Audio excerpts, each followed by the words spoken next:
के ज़माने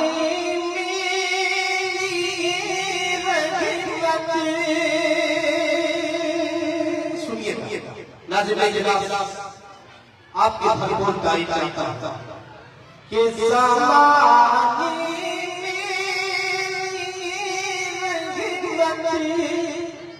के वो अंबारी आए हैं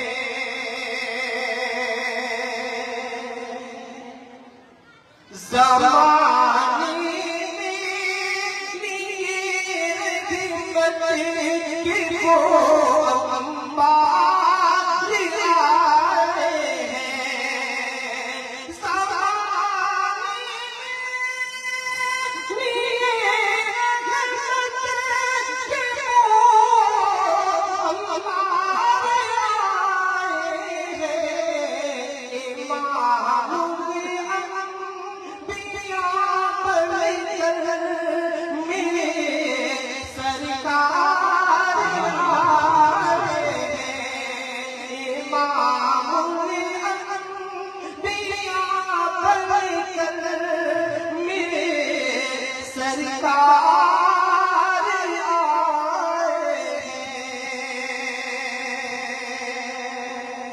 जिस तरह पांडे को इस्लाम में सुना जाता है आप वैसे खामोश होकर के न सुने।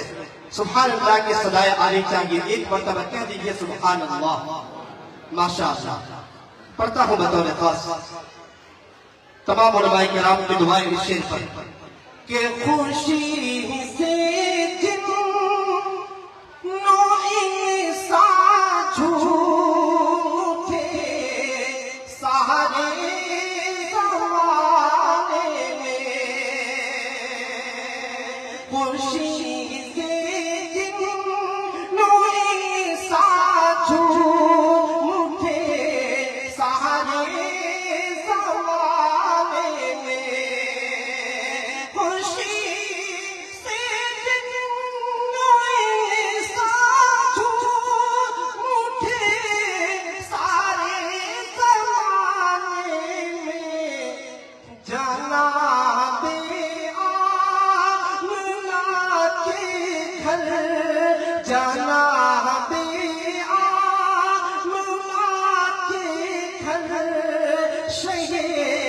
अब